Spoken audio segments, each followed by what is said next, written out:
Hey guys, this is Joe. Today I want to introduce you to our partner Vanta. Achieving ISO 27001 or SOC 2 compliance can unlock major growth for your company and build customer trust, but the process can be time intense and costly. Vanta automates compliance, getting your audit ready quickly and saving up to 85% of associated costs. And Vanta scales with your business, helping you enter new markets. Join 7,000 global companies like Atlassian, Flow Health, and Quora that trust Vanta. Claim 20% off Vanta at vanta.com/startupradio. That's vanta.com, spelled vanta.com/startupradio.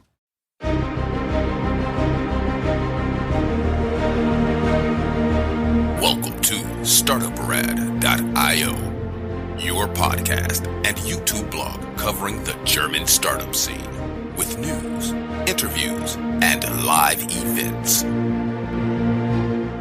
Hello and welcome everybody. This is Joe from Startuprad.io, your startup podcast and YouTube blog from Germany. Today I do have two guests in a remote interview. Hey guys, how you doing? Hi everyone. Hi everyone, everything is great. Thanks you for the opportunity to talk with you. We are very excited. Yes, that's very great. Actually, we can tell the audience that it is our second attempt. The first attempt was totally bugged by tech. So I'm very happy to have you guys here. And I would like to welcome Pedro and Fabrizio from, as everybody can tell from your awesome background, Xperience Plus. But before we get into the startup, many people may know Pedro because he has multiple functions, including our community manager. Many people don't know Fabrizio. Can you tell us a little bit about you, about your CV, what you did in the past? Yeah. So very quick overview. Let's say I had a very funny and a bit of schizophrenic training. I degreed as a genetist, so basically biology with a specialization in genetics. That's why I still love CRISP, because I can combine obviously IT and genetic. But after university, I tried some lab work. It didn't really find so exciting. So I decided my other hobby was IT. Basically, during university, I was, let's say, cracking software and reselling to my teachers. And that was a very good way to have a very nice living during university. So basically, that was my first job. After that, in 2000, I entered in the W3C, the World Web Consortium, in two different groups, voice browsing working group and the multimodal interaction working group. Basically, the ability to interact with web at this time and general application with not only your keyboard. And from there, I had a startup in Italy, and then some years later, another startup in the New York area, where I stayed basically 3 years. In the meantime, I also went a bit around the world working for different companies as a consultant in the voice. One question, because you're apparently Italian. Can you confirm one thing to us that every time bugs me? What you get in New York most of the time is American Italian food, right? It's now authentic Italian food, right? Yeah, no, honestly talking, I'm Italian that never eat Italian food abroad. That is pretty good. And just to finally close this argument in my family. Macaroni with cheese, it's the most awful thing you can find in the market. Yeah, there's a can also, but you can put the can directly on your dish if you wish. Okay, I was talking about chicken Alfredo, but I'm already pretty sure that is not Italian. But sorry, I love to take detours and lift a little bit the mood. Go ahead. No, and that's after this opportunity, I come up here in Frankfurt for supporting a startup called Connecting Talents, where I relocated 2 years and some months ago. And this is where I met Pedro. And how did it happen that you met your co-founder, Pedro? Let me think. I think the first meeting was at the dinner, so very Italian, around the table with food and with a common friend. After that, we had other coffees, rigorous Italian coffees, in different bar here in Frankfurt. And after that, we talked about the opportunity to launch the local chapter of Singularity University that we are still managed. And after the last event, I would like to say with a nice success. And once I present him an idea that I have in my back, let's say mind for a lot of time, and he was pretty excited. So we decided to, why not? Okay, I see. For everybody who knows Pedro, it's totally uncommon. He doesn't talk a lot. He's very talkative. So, Pedro, can you tell us a little bit about the startup idea? Well, I think, this friend in common that we have, I think she identified that, we as human beings have very similar threats, the immersive technologies, exponential technologies, and it was a really good match. So I think I invited Fabrizio to pitch at one of the events that I was organizing. And although the feedback from the juries was not the best or the most positive, it was pretty frustrating. I was there and I said, well, I want to work on this idea. And I think the day after, I just came to Fabrizio and said, well, I really see the potential. So let's keep in contact because, maybe when things are moving forward, maybe I can jump into the game. And it happened. So here we are. And my understanding is that you guys are working on the Internet of Senses, right? Exactly. Yeah. Exactly. Everybody knows I have a dirty mind. First thing that came to my mind is finally long distance relationships aren't that dull anymore in the future. But what you guys are actually working on? So usually when I talk and when I pitch, I say a very simple thing. In 1917, an Italian guy put audio inside silent movie, and that was the first revolution. After 100 years, we are still here, audio and video. And as you can understand, that's pretty boring and not immersive. So why we don't find a way to add the other senses? So basically smell, touch, taste, humidity, temperature, and blah, blah, blah. And this is what we are working on. So at the beginning, we started with the idea to allow people, as our massive transformative purpose say, to live unlimited realities, removing any kind of barriers. It could be geographical, it could be if you don't have enough time, if you don't have enough money, if you can't because you have some physical limitation. So why we don't allow all these people all around the world to live whatever experiences they want in a very immersive way? And we started with real-time streaming, and then now we are moving to streaming video on demand, aka YouTube, basically. And then VR. So basically what we are working on is exactly this one. Disrupt the media, the old audio and video media, and bring the five senses in all the kind of media you can have. So basically you bring smell and taste to the experience, but you're not working on the hardware yourself. And when you said that, I thought, that's a good idea for most of the movies. But if I think about something like the Alien franchise, maybe it's not a good idea for every movie. I mean, try to think of the second Alien, if you talk about the Alien. There's some very epic scene, like, for example, when she starts burning everything. Probably you will like to feel the smell of burning eggs and burning aliens around you. Or try to understand what does it mean really to live in a place with no smell. Or what is the smell of the small planet where they land the first time? We're looking for something very, very engaging. So I I'm still pretty curious to know what is the smell on other planets. Me too. One question. But you guys are working on the protocols, right? At the moment, we are working on the protocol. So we are working on enabling as much as solution as we can.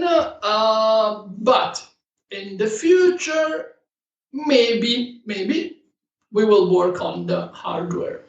And I say maybe because at the moment we are, let's say, hardware agnostic. It means that we would like to serve to each customer what he can experience based on his own hardware. Because, everyone is talking about AR, VR, but we have a problem, devices. Probably you have one, I have one, but most of the people still don't have one. So with the Internet of Senses, there's a lot of devices, like in IoT market, there's a lot of devices, but that doesn't mean there's a real, democratic penetration of these devices. So at the beginning, we want to enable people to use their own devices, and later maybe we will start thinking at brain computer interfaces and develop on that direction. Mm-hmm. So Joe, I was just going to say something that you mentioned. So we don't really produce devices at the moment. So what I've been doing in the past months is a bit like mapping down the different producers and talking to them, trying to promote what we call the Internet of Senses Alliance, where we bring them all into the same platform to enable this, to really enable that under this protocol, everyone will be able to stream what they are working on. So it's been quite interesting. I've been talking to device producers all over the world, from, Tokyo to LA. So it's been really interesting. The feedback and the validation as well, it's quite positive. And it's an amazing journey. And let me get this straight. So basically, what are you guys enabling? For example, in case of Petro, somebody can book a streaming with you at one point in the future, and you can walk along the beaches of Lisbon, for example. And if somebody wants to do something really scary, he can go with Fabrizio in the traffic of Rome, right? Exactly. So when we started, we have something that it's in the market right now. It's called Xperience Plus app. So it's the app that we developed as a marketplace to connect dreamers and doers.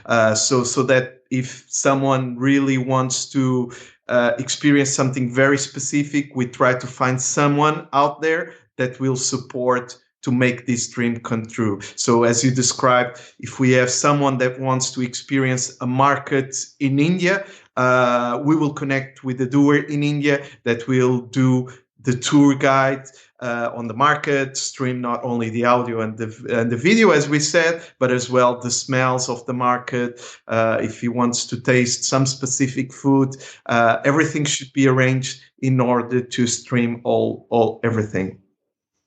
And the future, because you mentioned in the future is 4 months ahead. It's not years. What I had in mind is always like the lot of big trouble you have when you cannot like directly stimulate the brain in terms of smell and taste. Do you have any idea if hardware producers can already cope with something like this? So you are talking if I understand correctly your question, you're talking if there's a way to transmit stimuli bypassing the, let's say, organ or the receptors and going directly to the brain. I was asking, at one point this may be possible, but until then, let's talk in 2, 3, 5 years. How are the hardware producers going to cope with that? How can they artificially generate smell and taste? That would be something I would be curious about. No. So for smell, most of the producers today are working on not generating smell on the fly. So you don't have to think about some kind of chemical reaction to create aromatic flower on the fly. But we are working on how can we call it, emit odors in the right time with the right intensity and remove them from your nose so you are ready for the next thing. For tasting, it's a bit more complicated. There are two main directions. One is working on light, and the second one, let's say, research direction is working on the idea of using electrodes. Because at the end of the day, all the stimuli we receive to our brain is transported by a so-called spike. That's basically an electric signal. So this is what is happening in the market. So basically, there would be no need for people like to go walk across Greenland if there's like one doer who's actually doing that. And is it possible to have something like a library where you actually can store these experiences and then kind of sell it again and again and again? Yes, indeed, that was what we developed on our app to enable people to have a library of experience, like the Netflix of the experience, or it's a marketplace, so the Uber of the experience. And on the same at the same time, if people that experience something want to enable others to have the same experience, they are allowed, and to keep them on their memories so that they can go and have experience it again if they want to. That is a pretty good idea. But just to be clear again, your app is just a marketplace. You are enabling this and you're not providing the service that you can directly hook up to the hardware, right? Exactly. Great. So we will provide down here in the show notes, of course, a link to your LinkedIn profile, to Fabrizio's LinkedIn profile, as well as a downloadable link to the App Store. Are you guys available on Android and Apple? We will be. We are now in closed beta, and we are now working, as I said before, on enabling even streaming video on demand and VR. So basically, what you say about library before, the next big, I don't know, National Geographic or Netflix series will have senses, and probably 3-4 months we will freely deliver the app. So basically, at this point in time, we will update the show notes here, and then you will be able to download the app. Thank you, guys. Did we miss any important points here you want to make? If you think about the future and the impact of this thing, it basically means that any kind of content producer, try to think about advertising. Try to advertise, I don't know, your favorite food, your favorite perfume with only audio and video is pretty frustrating. Try to imagine to add stimuli to it. And so the idea of what Pedro says about the ecosystem is that this thing will impact a lot of different realities. So that's why people and investors as well are excited. We already closed a seed investment of $500,000, so we are pretty happy about it, and we can accelerate dramatically the future now. That sounds pretty interesting. And actually, I do believe one of the biggest possible markets, if I think about it, is you may put Weight Watchers out of business because people can experience almost every taste in the future without gaining the calories, right?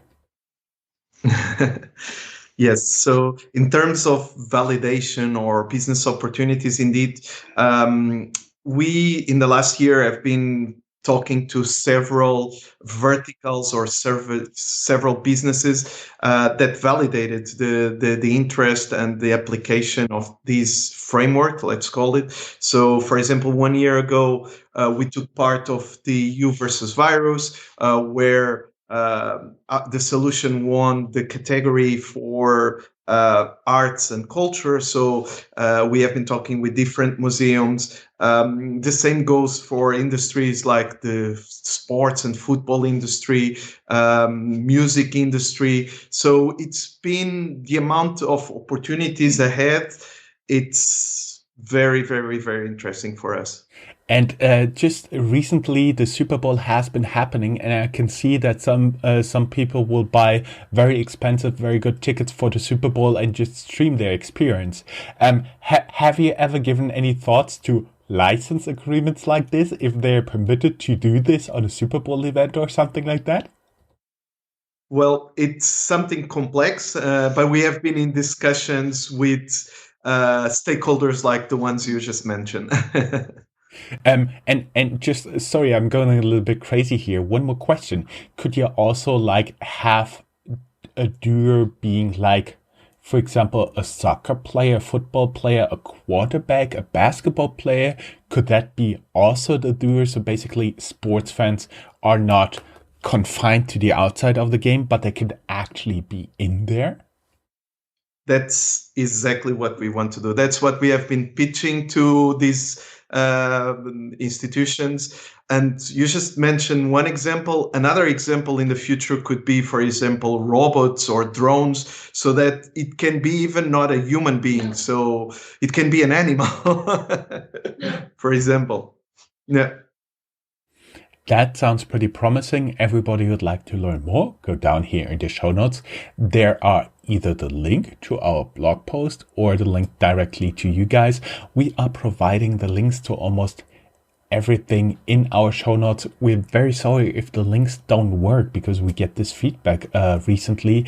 Guys like Spotify, they tend to deactivate them, and on other platforms you can still use them. Very sorry about that. Guys, thank you very much. It was just a pleasure talking to you, and it opens up very new ways of thinking about sports and many, many other things. Thank you very much. It was a pleasure having you. Thank you. Thank you. That's all, folks. Find more news, streams, events, and interviews at www.startuprad.io. Remember, sharing is caring.